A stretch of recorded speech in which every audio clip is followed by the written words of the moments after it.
You are now tuned in to the Storm Tracker Podcast.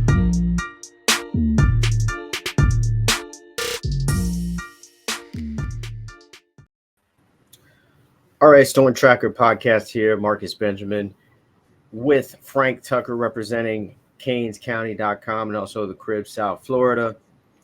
And we bring you, of course, inside information regarding Miami Hurricanes athletics on CanesCounty.com, part of the Rivals Network. And this week, Frank, we saw Vincent Shavers commit to the class. Great linebacker from obviously now a powerhouse in Miami Central. He transferred from Monsignor Pace and is now added to the 2024 class, first linebacker for Miami. Great kid. I just want to say, just overall, just a great overall athlete. Played running back as well at a pretty high level in his younger days. So I'm excited that they got an athletic linebacker, a local talent, and excited that it's from Miami Central.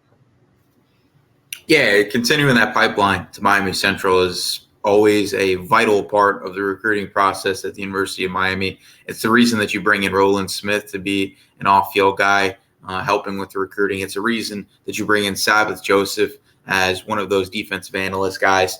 I've known Vince since he was 7-8 years old, and he's always been one of the best players in South Florida, regardless of position. And that's continued into high school. I know that some people are going to be thrown off by a 3-star ranking. He's got the potential to make a rise, kind of like Stanquan Clark, late in his process, to be one of those top 15 linebackers in the country by the time signing day comes around. He's got to show that he can, on film, we know he can be a true off-ball linebacker. During his time at Pace, he was mostly utilized as a pass rusher. There was some positional versatility there where he did play off ball a little bit, and we know he's got the size, the speed to be able to make that complete transition to being an outside linebacker for the University of Miami. We've also seen him for DEFCON, drop into coverage and be an impact player in that 7-on-7 setting when we usually don't see linebackers really stand out in that type of football setting. So I think that Vince is going to be a star this year at Miami Central, and I think he has the potential to be a guy that plays pretty early at the University of Miami. I know Miami brought in 5 linebackers in this past class. I think that Francisco Malagoa could be a 1-year guy at the University of Miami. He could have it. Everything that I'm hearing in the program is that he is a superstar type player that they brought in through the transfer portal, and he could be done after this year at the University of Miami. He could be a early round NFL draft pick. So I think him and Marcelius Pulliam and Wesley Besaint are potentially the future of this linebacker room. Bobby Washington's got a lot of potential, but has to work on being an intellectual player on the football field rather than just a freak athlete. But love the inclusion of Vincent Shavers in this class.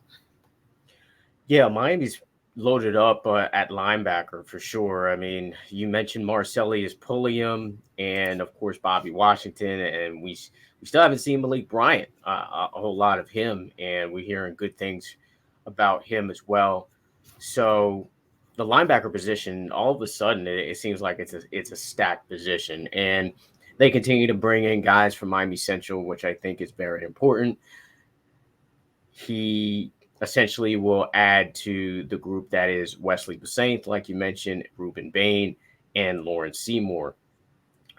The other pipeline that he is potentially continuing here is the Miami Gardens Ravens to the U. I mean, Chance Robinson already committed. Now you have Vince Shavers added to this group. And for those who may not know, that's a group that also includes LaWayne McCoy, who recently visited Mario Cristobal's home lately, who is a Florida State commit. Also includes Jeremiah Smith and Josiah Trader, the outstanding 5-star receivers out of Chaminade, Madonna. So I think this addition really kind of increases the chances of more of those guys coming to Miami. Jeremiah Smith is at Georgia this weekend, And of course, he is committed to Ohio State. Shia Trader, uncommitted, undecided. I think he's going to wait this process out all the way to the end when it comes to Trader. And Miami still has a chance to get Jeremiah Smith on campus. How much does this really kind of increase the chances of getting those type of players to Miami? Starting the class off with Chance Robinson and Vincent Shavers is huge in building a resume that interests the Jeremiah Smiths, of Josiah Traders, even the Davion Gallows, right? Like he's a guy that is still potentially in the cards at the running back position. You don't know if you're going to end up with Kevin Riley. You don't know if you're going to end up with Jerrick Gibson. And I know that they just added A.J. Allen, who has 4 years of eligibility, but you want to continue to stack up that running back room because we saw what happened last year when you aren't bringing in guys at the running back position to build depth at that spot, right? So I think that there's still probably going to be a second running back in the class. I think Davion Gallows could be that guy. Jeremiah Smith looks like he's opening up his options, right? And from what I'm hearing, he's really exploring those options. This isn't just free trips.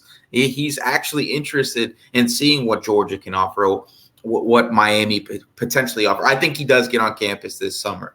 I think one thing Miami probably should do with that Miami Gardens Ravens group is you got to take a Ryan Mack. I know that some people are saying that Ryan Mack is only a 3-star player, kind of like a Vincent Shavers, and you don't know if you need that in that cornerback room. Why are we taking guys that are just legacies? Ryan Mack's 10'6" in the 100. He's a 5'11" corner. He's got good size. He's built out that frame to look like a college cornerback. He has positional versatility. He's played safety in high school for St. Thomas Aquinas, has played nickel, has been on a national 7-on-7 team for South Florida Express and started for that squad. He's played comp literally his entire life. I think if you add a Ryan Mack to this class, right, that's a third Miami Gardens Ravens guy, a guy that they've grown up with. That helps you with the Wayne McCoys. That helps you with the Josiah Traders. That helps you with the Jeremiah Smiths. And I think personally, this is just my take, that LaWayne McCoy's commitment from Florida State is not for the long. It's not. I don't think that he sticks with that.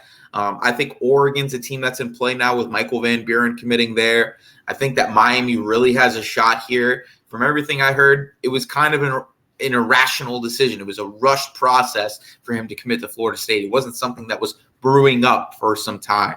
And he just kind of made that decision on the trip where he went there during the spring, kind of like last minute. And I'm not sure everybody around him is in love with the idea of him making a decision like that because he has so many options, right? I mean, we know NIL is going to be a factor in every top prospect's recruitment. I don't even think that was discussed, right? Like that's not something that was it wasn't a commitment that was like, this is my commitment date. I know where I'm going to go. It wasn't talked about with family. He didn't really go up there with many coaches. He didn't go up there with any family on that visit. I just don't see that's sticking. So okay. I think Miami's in a good spot with all those guys, and I do think that Jeremiah Smith is still in play for the University of Miami. All right, so flip watch for LaWayne McCoy. We'll see if that pans out for the Hurricanes. But you mentioned Jerrick Gibson. And he's an outstanding running back. I had a chance to see him at the Future 50 last year. He's one of the few underclassmen that was invited to the Future 50. I was really impressed with him, not only as a running back, but just him personally. I just like him as a kid, and I think he'd be a great fit for Miami. And we've heard that he did visit Miami this weekend unofficially. Kind of came out of nowhere that he would just visit Miami, considering how he has an official visit set up for the first weekend in June.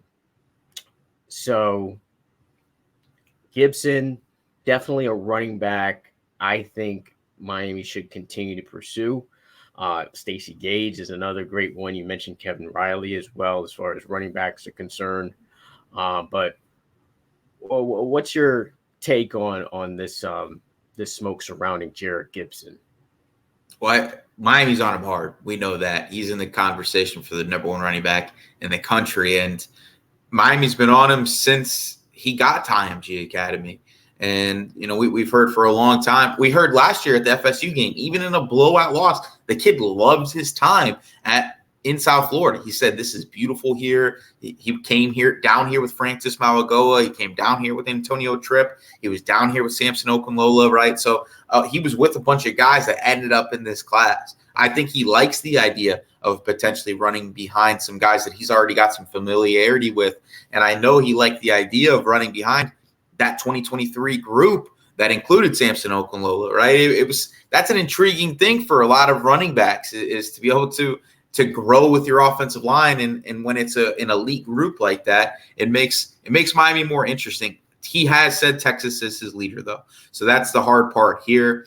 I know that he's going to be down here with Jerrick Hawkins, who's also a teammate of his, IMG wide receiver, speedster type guy, more of a slot guy. And listen, the fact that he's down here before his official visit, we know he's already been here this year already. He's made multiple visits to the University of Miami. He is a Florida kid.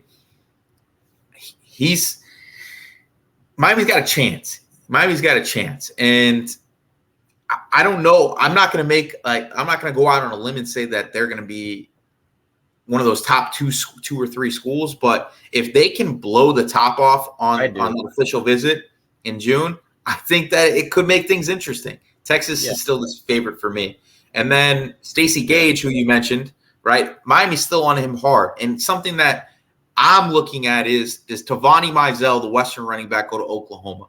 Oklahoma's already got a running back committed, I believe.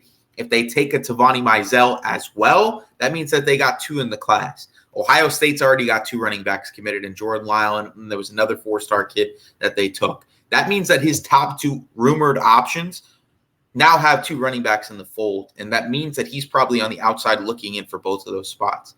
That makes Miami way more interesting as an option for Stacy Gage, especially with the fact that you want to combine more of a power back with Chris Wheatley-Humphrey, who's a speed guy, kind of like Chris Johnson was last year, where Stacy Gage could be your Mark Fletcher. So that's something that I'm definitely watching. We've spoke to him. He said that he's expecting to give Miami an official visit this summer. So I'm more interested to see what happens with Stacy Gage than I am with Jerrick Gibson, honestly. Yeah, both very interesting prospects, both players that I loved when I seen them work out. I saw Stacy Gage first at Rivals Camp, not this. Actually, I saw him before that. I saw him at IMG against American Heritage when they played them down here in a kickoff classic. That's actually was my first time engaging with Stacy Gage, and I think Miami is in a really good spot. And I think for Gibson, it's going to come down. I think Florida is actually in the race too for him. I think for him to stay close to home, the way he talked about it with our guy, John Garcia, check that article out on CanesCounty.com.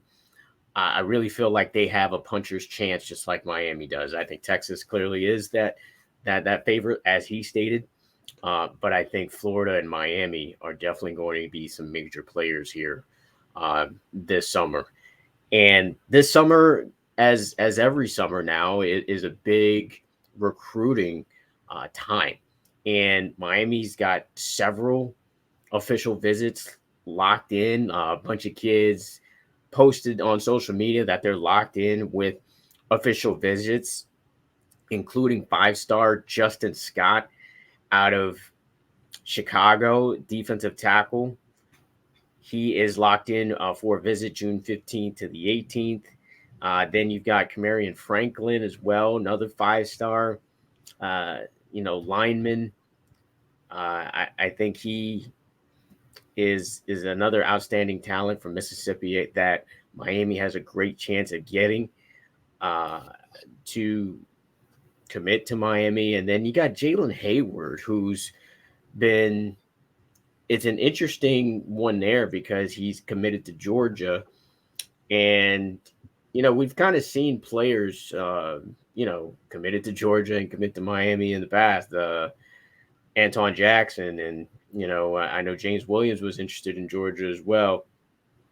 And then Tyreek Stevenson coming down, from Georgia. So Jaylen Heyward interesting prospect that visited recently. Also has an official visit locked in with Miami for the 23rd to the 25th, which is going to be the Legends Camp weekend. And then you also have players like Ricky Knight, who I'm growing a lot of confidence in him committing to Miami. I think it's pretty much a two-team race there with Miami and Florida State. And then you mentioned Tank Hawkins as well. He's got a visit locked in. So out of all of those guys that I mentioned, one more I definitely want to mention as well. You mentioned Derek Plies. He's another guy visiting, as well as several others. The entire list you can find on CanesCounty.com as well. But another player I'm really interested in is Jerrick Johnson, the defensive tackle out of California. I think this guy has a potential to gain some momentum in these next couple of months. Also, reportedly visiting on that same weekend. Who do you think out of all the guys that are locked in with official visits has the best chance to commit and eventually sign with Miami? I think Derek Plies is a guy that needs to be on commit watch through the summer, because I don't think this is going to be a big offensive line class for Miami. You go out and you grab the amount of guys that you grabbed in 2023, plus Matt Lee, plus Javion Cohen. We know that those are two guys that could be NFL guys after this season. Matt Lee, I think his eligibility is done after this year, so those aren't long-term options. But I don't think Miami has another 5-guy class in 2024. I think Derek Plies is a priority on the offensive line for Alex Mirabal, and I think that he's somebody that is leaning towards Miami. Tank Hawkins, I think, is the slot receiver that they are targeting in this class. You're not seeing them really go out like the Braden Slade kid is another guy that they're looking at, who's a slot receiver type guy. But those are really just like the two slots that they're looking at very heavily. So I wouldn't be surprised to see him end up in this class as well. Keep that IMG pipeline pumping. A guy that I like and I think ends up in this class because it's going under the radar really heavy, and we know that Dennis Smith and staff love to do that, is Cameron Pruitt. Hearing a lot of smoke on them talking to him heavily. I know that they like Marquise Lightfoot. I know that they like, guys like Kamarion Frederick. I think Kamarion Frederick's probably more of like a Ruben Bain type player out of 4I, play a little bit of 5. But I think Cameron Pruitt is able to play that jack position, right? That stand-up defensive end type role that we're going to see Nigel Kelly in. We're going to see, some of those longer, more athletic pass rushers play, kind of like Jason Taylor, right? And I think Cameron Pruitt is an athletic guy at 6'3", 205, 210 pounds that could end up in this class as an evaluation type guy. I know that a lot of people are going to be worried about the ranking. Once again, you got to trust the evaluations. They are picking guys for specific roles. They're going the Clemson route. They're not taking guys strictly for their winning signing day ability. They're doing it based on the fact they think that this guy fits a role, he fits a need, and they have a projection of him being an NFL guy. Spoke to, some guys in the program at Miami, and they feel the more NFL guys you have, the better your team is going to be. It's not about taking the best high school guys. It's not about taking the best guys that are going to come and make an early impact in college. It's about making the right evaluations based on projection, and a guy like Cameron Pruitt fits that mold. And going back to the Jalen Hayward situation, it's going to be interesting because I think Zaquan Patterson ends up in this class at the University of Miami, right? You've seen Georgia kind of follow out of it. You see Florida State follow out of it. And they already have Isaiah Thomas, who they love in the class. He's more of that strong safety type guy. I think that Zaquan Patterson can play a number of different roles for this team. He's athletic enough to play free safety. He's big enough to play strong safety. If you wanted him to juice him up and put him at outside linebacker, you could do that as well. We've seen him even play corner in 7-on-7. So I don't know how many safeties Miami is going to take in this class. I know that they have a need at the position. I wouldn't be surprised to see them take 3. I just don't know if Jaylen Heyward and Zaquan Patterson mesh because they're very similar as players, right? They're kind of positionless. Jaylen Hayward can play all over that defensive backfield. We don't necessarily see him strictly in a free safety role a lot of the time. It's very similar to Zaquan. So I think that they're two guys to watch on how that recruitment kind of plays out. I know that they're competitors in a lot of different ways. So, I'm interested to see that. I think Ellis Robinson is a big X factor with the Jaylen Heyward situation. I think they're two guys that want to play with each other at the next level. I think that they've kind of targeted playing 7-on-7 together at OT7. And they are – if an Ellis Robinson ends up at the University of Miami, I think a Jaylen Hayward can end up at the University of Miami as well. But I know that they are still gung-ho about Georgia right now. They have really good relationships with a lot of the recruits in that class. So I don't expect a flip from either guy anytime soon. Yeah, it's hard to believe that Ellis Robinson, Jaylen Hayward, and you still got Dylan Day and Zaquan Patterson and Isaiah Thomas all commit to the class when they virtually all of them are kind of the same type of player. Defensive backs that can play pretty much every position. They can play, strong safety, free safety, cornerback, and nickel, all of them. So yeah, it's hard to believe that all of those guys could potentially. I think Ellis Robinson is more the true corner out of all of those guys. But it'll be interesting to see who they decide on and who decides on them eventually. So yeah, so for me, Justin Scott, man, I kind of want to talk about him. Do you feel like, because there's a lot of smoke on him, and from what I hear, him staying close to home is still a great possibility. He's been to Notre Dame several times, so that is like the family choice from what I gather. But he seems to really love Miami. He's been to Miami several times, and he's going to be here now on an official visit, and it's the visit weekend right before Legends Camp, so it's almost like they want to give him his own time because they definitely want him. Defensive tackle is probably one of the most vital positions, maybe besides quarterback, to recruit, because there's just not that many outstanding defensive tackles out there. I think you can find outstanding DBs, linebackers, and even old linemen are more plentiful to me than a solid defensive tackle. What are the chances that you think Miami lands that big fish? I'm feeling really good about it, right? Because it was all Notre Dame before Miami really turned up the heat on Justin Scott. And I think they're in the same situation with Justin Scott as they are in with David Stone, right? Because the narrative is that it's Oklahoma, the hometown team for David Stone, and then the team close to home for Justin Scott is Notre Dame, right? So I feel like Miami, outside of those two teams, is the favorite for both players, right? Like, I know that Florida is getting a little bit of smoke with David Stone, and I know that teams like Georgia and Alabama are still interested in Justin Scott, but Miami has done an excellent job of recruiting the defensive line, especially when you've added Jason Taylor, who can now recruit off the field. I love the position Miami is in with both guys. I think with official visits coming in the summer, they're going to be in a position to make a move on these guys. I don't think either of them are going to commit in the summer.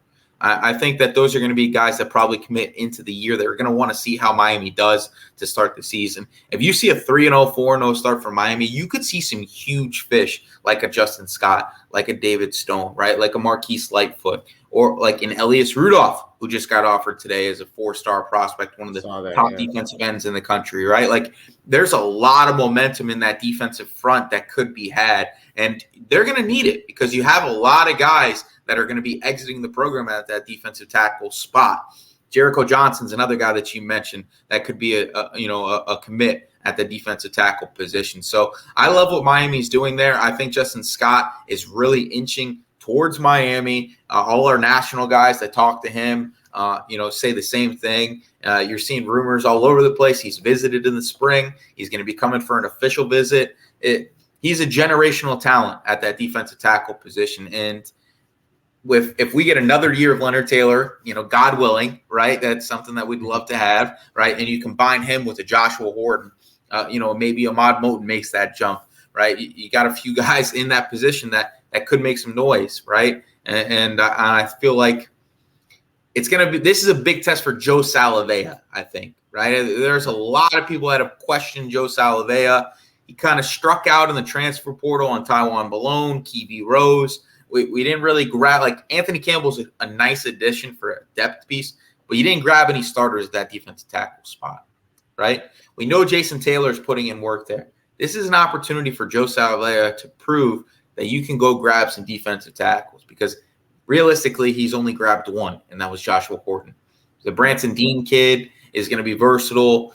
Thomas Gore, what is he? We'll see. Right? So I think that this is a prove-it moment for Joe Salavea and also Lance Guidry to show that he can be that defensive coordinator that can rein in some 5-stars in his first recruiting class at the University of Miami. Absolutely. And we talk about the transfer portal a little bit, but let's dive a little bit more into that. Transfer window is kind of officially closed at this point, and Miami swung at a lot of players here. And let's be honest, they missed on a lot of them. They were able to get a couple of players, like Anthony Campbell, like you mentioned, Ajay Allen, the explosive running back, Jadias Richard, another DB that they added as well. But for me, when I watched that spring game, I was most concerned with the offensive line. That's what I was most kind of concerned with. I think everything else that I was concerned with, I feel like they addressed. I was also concerned with defensive back, and they added Jaden Davis, Jadias Richard, like I said. They still had Terry Roberts back there, and then we have yet to see Damari Brown. So and also Robert Stafford. You have yet to see these guys. So I think you have a pretty deep group right now. And I didn't even mention Devontae Brown, of course, and Daryl Porter, who likely will be the starters. So I think you have a pretty deep group now as far as defensive backs. Safety, I do feel as they didn't really address that as far as the transfer portal is concerned. I think they're addressing that in recruiting. And I feel they're pretty solid there anyway. I mean, you arguably have the best tandem at safety in the country with Cam Kinchins and James Williams. And I really liked what I saw from Markeith Williams this spring. So I think he has potential to get some playing time, I think, this season. But for me, I think if the injury bug bites any group that makes me nervous, it would be offensive line. Just like last year when that happened, I think this team started to kind of really fall apart. I think you could argue that the reason why Tyler Van Dyke was injured was because of injuries to that offensive line. So I think that's kind of where the whole season began to unravel and fall apart when you started to see injuries to that O-line. I mean, yeah, you saw the emergence of Inez Cooper as a result of injuries, and I think he's going to be a starter on this offensive line.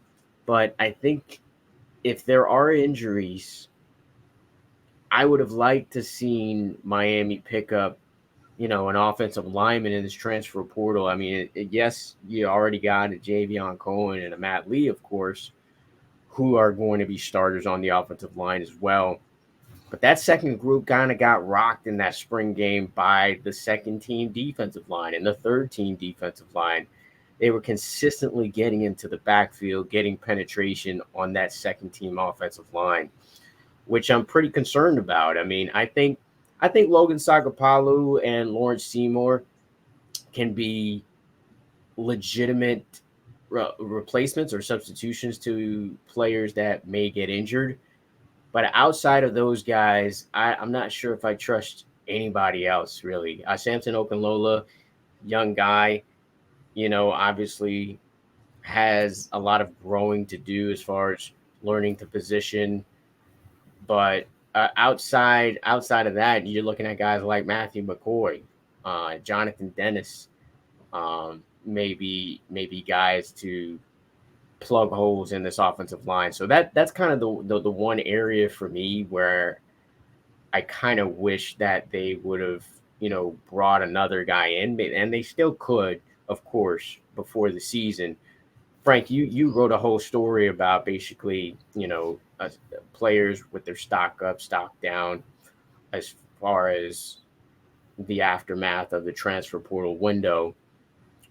What areas do you think that they addressed, and what do you see when it comes to the depth chart is concerned?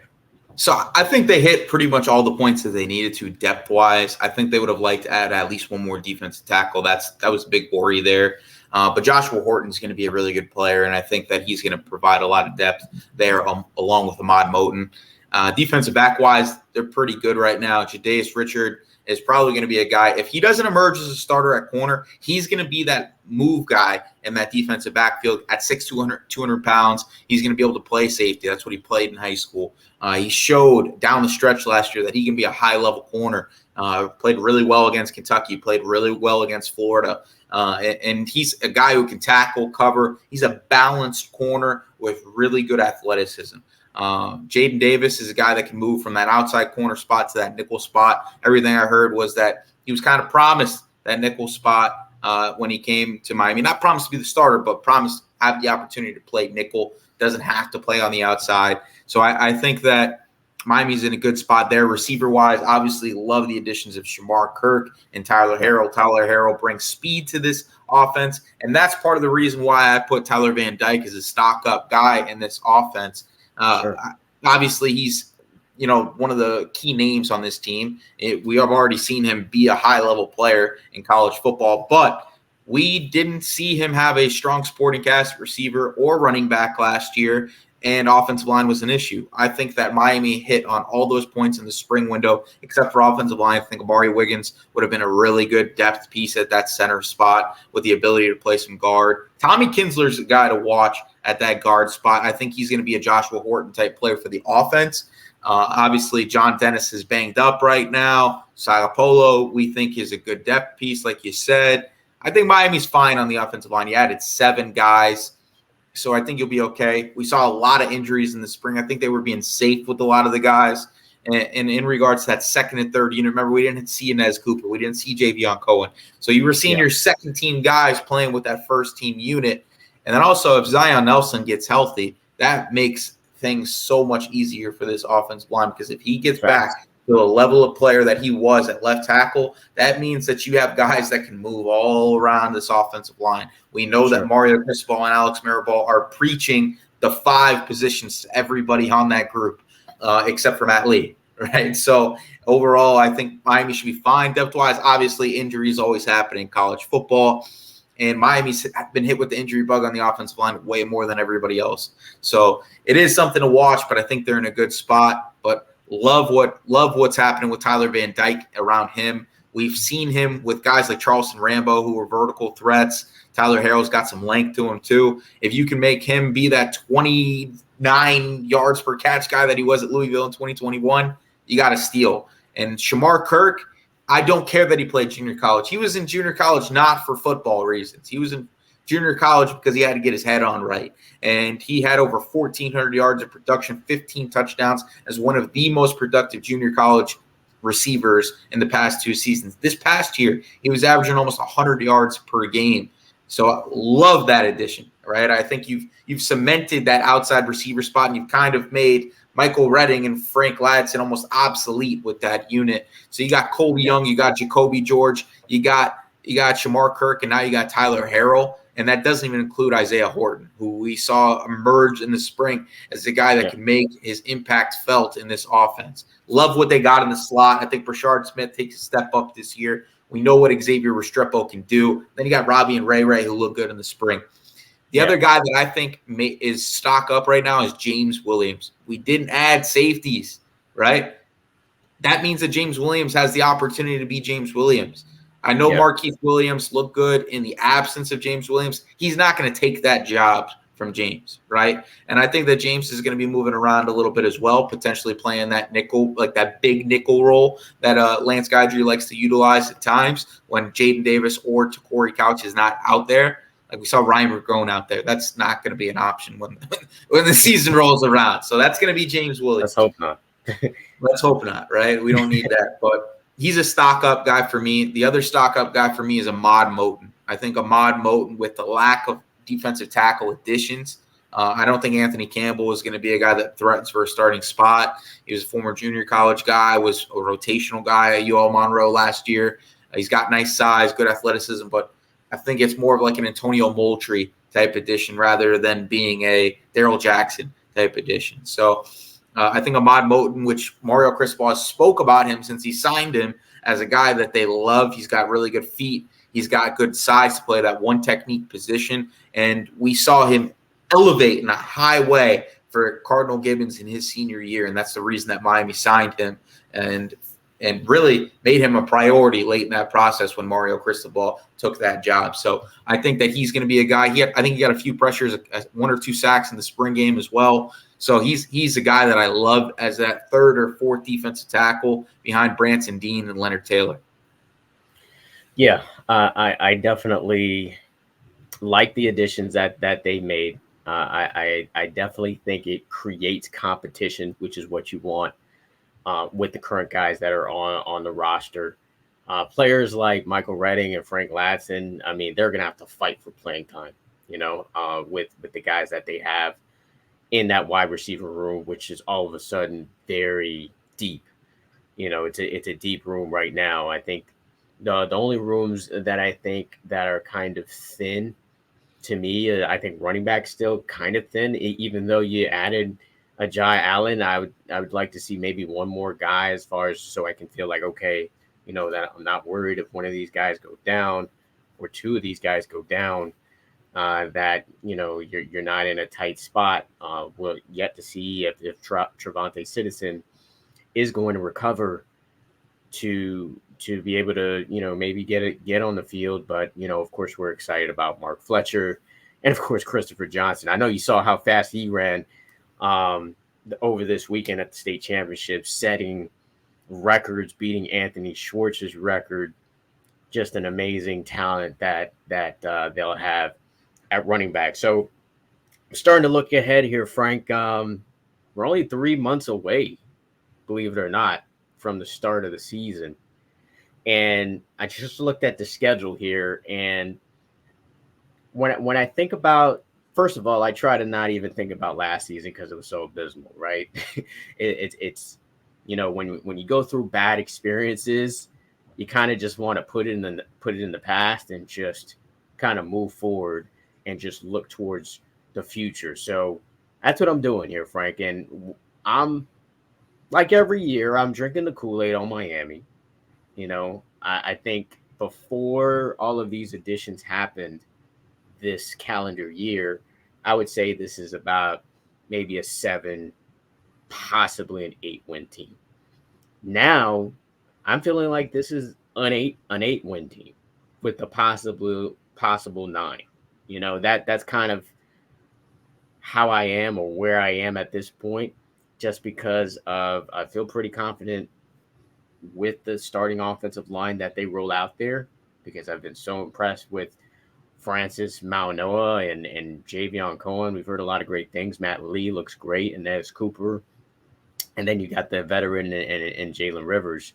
I really feel good about that group as long as it stays healthy. But if Tyler Van Dyke is obviously the key component to this equation, right? And just assuming that he is a version of himself that's very close to that 2021 season. Let's just assume that. Do you think this team has a chance to win the ACC? I don't. I'm going to be the realistic Canes fan right now. I think 8 wins is a successful season. I think that, listen, the ACC is wide open just because Clemson's down, right? We don't know what Cade Klubnik is. But even with them being down, You saw the game against Clemson last Of year. course, right? But remember, Miami was getting killed. Clemson graduated their whole entire defensive front, basically. Yeah. You got some questions at quarterback. We know the quarterback they're bringing in was the guy who beat out DJ,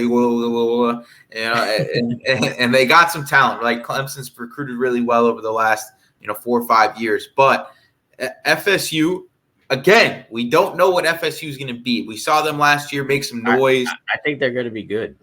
We think they're going to be good, right? But we also thought Miami was going to be good heading into last year, right? So transfers to me are like free agents in the NFL. They could be really good or they could be really bad. And Jordan Travis, we've seen be really good. We've also seen him get blown out by Miami, right? So I think that there's some sway there on what Florida State could potentially be. They got national championship aspirations right now. I don't know if they're that, right? We also don't know what Pitt's going to be. Louisville adds a whole entire new coaching staff from Purdue. They bring in a quarterback that they have some familiarity with. Miami's got a chance to be good, right? If Tyler Van Dyke returns to 2021 form with a better supporting cast around him, we know this receiver group has the potential to be good. Obviously, they got to go out there and prove it. I think the running back room is better than last year. You add Mark Fletcher. Chris Johnson, I don't think makes a very big impact his freshman year, but A.J. Allen is an explosive guy that I think could be almost that receiving back of sorts to complement the balance of Henry Parrish, the power of Mark Fletcher, right? Don Chaney, I think he's an X factor as well because we know how good he was in high school. What is he after the injury? We saw some bursts in the spring game from him. If you have 4 backs that you can count on, kind of like a Georgia does it, right? You're in a good spot. If the receivers stand out, we know the tight end room is going to be good. We know the offensive line is going to be good with Javion Cohen, Matt Lee, and Francis being key guys for that group. Jalen Rivers, I think he's going to end up moving around because I'm hoping on a healthy Zion Nelson. And we know Inez Cooper has the potential to be a stud because last year, going down the stretch, I think he was the best offensive lineman on the team. And Mario Cristobal, if he gets excited about an offensive lineman, I'm getting excited about an offensive lineman. And he does just that with Inez Cooper. So I think this offense could be really special with this air raid concepts of Shannon Dawson. The defense is the question for me, though. What is the linebacker room going to be? Right? We know Wesley makes some plays. He's still got to develop to get out of the missed assignments and things of that nature. Francisco Mauigoa has had a lot of hype this offseason. Remember, he played at Washington State, though. So it's a higher level of play. He's got to do it in this defense, which is a different defense than he played. Is Najee Kelly going to make that jump? Is Jafari Harvey going to make a jump? Can Cyrus Moss be an impact guy? Right? Is Jason Taylor that good of a coach? So there's a lot of questions on defense. I think that the base of talent that is there is just as good as everybody else in the ACC. I'm hoping on 8 wins, right? Because I think that's what saves Miami heading into next year. I think that makes fans happy. I don't think that they win the ACC, but there's always an outside shot because the ACC is just so wide open all the time. Yeah, I think if Miami has there's a couple of players where I feel if they have injuries to them, it would be absolutely devastating. One being, of course, quarterback Tyler Van Dyke. If he gets injured, we could be looking at another 6-6, 5-7 season. It could be that bad. Just because I don't feel like Ja'Cory Brown or Emory Williams is ready yet. The other positions that I think would be devastating to me are like Leonard Taylor, if you get an injury to him, or Akeem Mesidor, because those are kind of your big guys that you're kind of depending on to clog up that middle. And then it's Francisco Mauigoa. At this point, if he has an injury, then that you're going back basically to the linebacking core of last year with a bunch of young guys, unproven guys in there. So you're potentially playing Corey Flagg, you're potentially playing Keontre Smith, along with Wesley Bassett. So I think that would be kind of a devastating injury. And then of course, the All-American Cam Kinchens. Those would be the most devastating injuries. And I think the win total really depends on if those guys remain healthy. So when I look at the schedule, though, you got that first game against Miami of Ohio. They already have the line out. It's 17. Miami's favored by 17 against Miami of Ohio. So you're assuming that's going to be a win. Then you got Texas A&M at home. I think it's a win. Which they played pretty tough last year. No Devon A. Shane again, who scored the only touchdown in that game. And they're at home now. So it's not that raucous atmosphere over there in College Station. You think it's a win? I'm 50-50. It could go either way, but I'm leaning towards a win. Got Bethune. That should be that is an automatic win, of course. And then you go on the road to Temple. I think that's a win. Georgia Tech, they're still a rebuilding program. I think that's a win. So they have really a potential to go start off this season 5-0. 5-0. They really have a chance to start off 5-0, but that's when the schedule starts to really get hard. They go on the road at North Carolina, which if I were a betting man right now, I'd say that's a loss. Just because you're going to North Carolina, they usually don't play well there. Drake May, arguably the best quarterback in the country, and you saw what Drake May did to Miami last season. So what do you think? Do you think they can pull out that win in Chapel Hill? I'm gonna take 5-0. I think they take their first loss of the year against North Carolina. And then they come back home and host Clemson. I'm saying that's going to be a loss. That's an L. Well. So, and then they host Virginia. I think they take Virginia out. Virginia, another rebuilding program. Miami, one of their rare wins from last season was against Virginia, and that was 14-12, baby. Yeah, barn burner. No touch. It was like no touchdowns scored. There was no touchdowns. We had a 2-point conversion to clinch it. To two guys who are no longer with the team connected on that play, in Jake Garcia and Khalil Brantley. And then we have at NC State. At NC State is this is another coin flip game for me, just like the Texas A&M game. I think it's a coin flip game. You think they can pull out that win in Raleigh? Yeah, I think they're 7-2 there. Yeah, I think that's. I think that's a tough one for them. And then at Florida State, it's going to be a tough one for them as well. I think you're 7-3 there.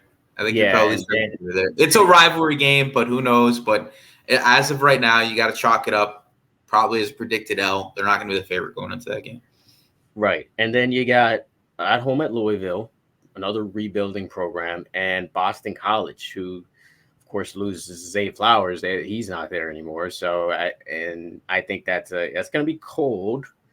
It's going to be on Black Friday, that game. But I think it's going to be another win for the Hurricanes. So that's if they beat Louisville and then Boston College. That's 9. Yeah. So that's before 9 bowl wins. Game.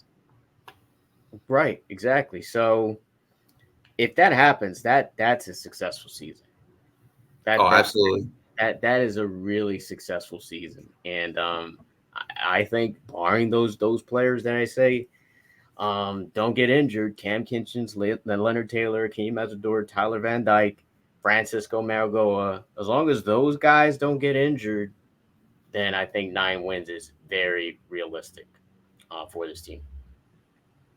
I think that's the range, right? Like 8.5.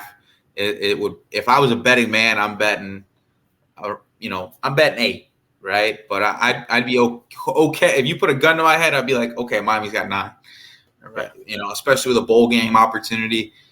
So I think it's kind of like Brad Kaya's last year at Miami. That's really what Miami's looking at right now, where they beat West. I think they beat West Virginia in the bowl game his last year.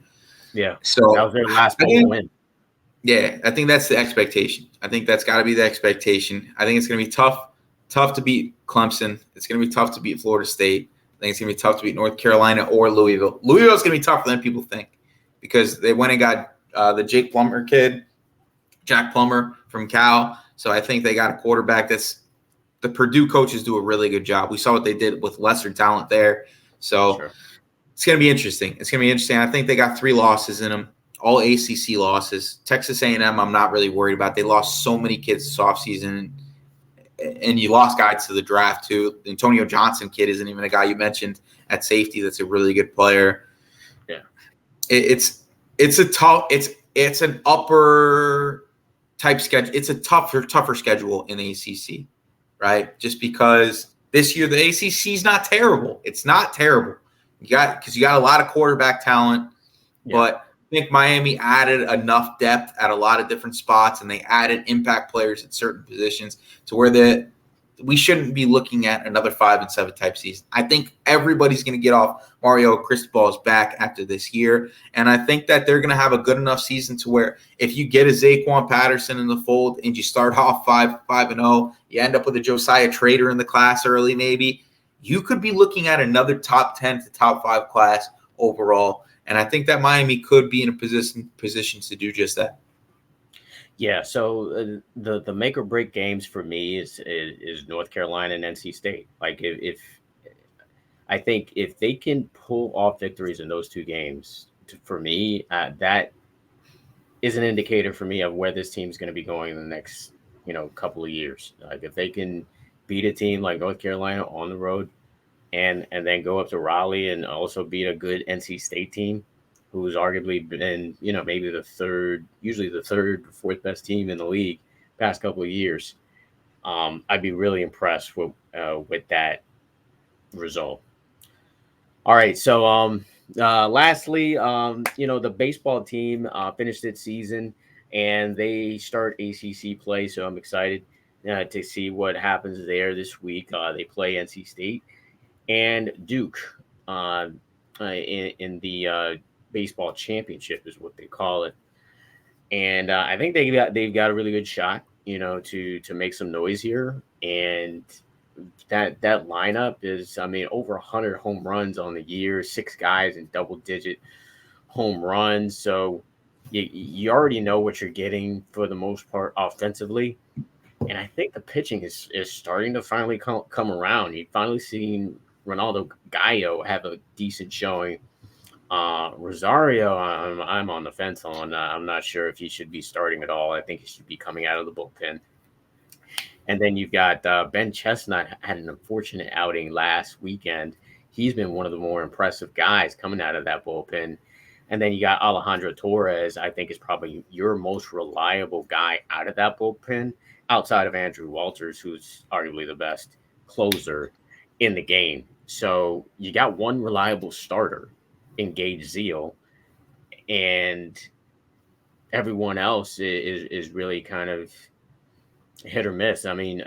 Gino DeMar is really going to have his work cut out for him, trying to figure out which player he's going to pull out from that bullpen to pitch innings, because I think that's what it will depend on if this team goes to Omaha or not, or if they win this ACC tournament. It's going to be, how does he handle this pitching rotation? Because that offense, like I said, is going to be there. They're going to jack home runs.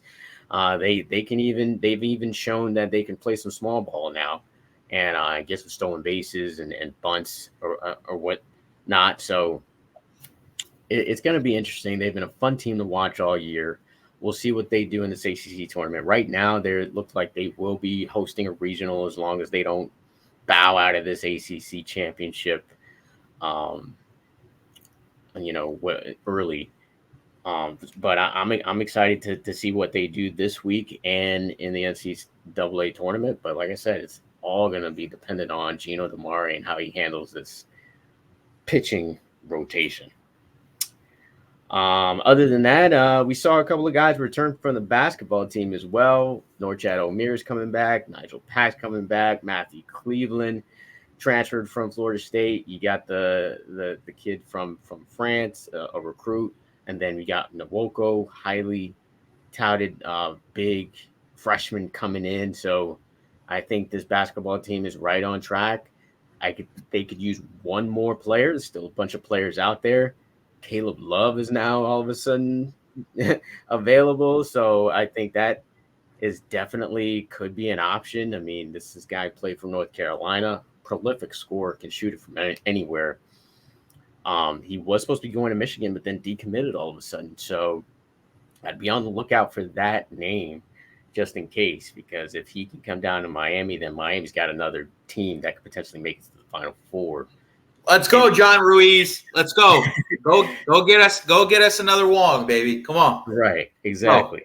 Exactly. So that's pretty much going to wrap it up. But I do want to mention one more thing before we leave here, Frank, and it's the fact that your Celtics are coming up short. Oh my gosh, this guy. Those little leprechauns are coming up short against the Miami Heat. They're feeling the heat in their soul, and they're down 2-0. And today they're going to play in South Florida for Game 3. And your guy, who you said was the best in the NBA, couldn't hold Jimmy Butler's jockstrap right now. Let me just say that.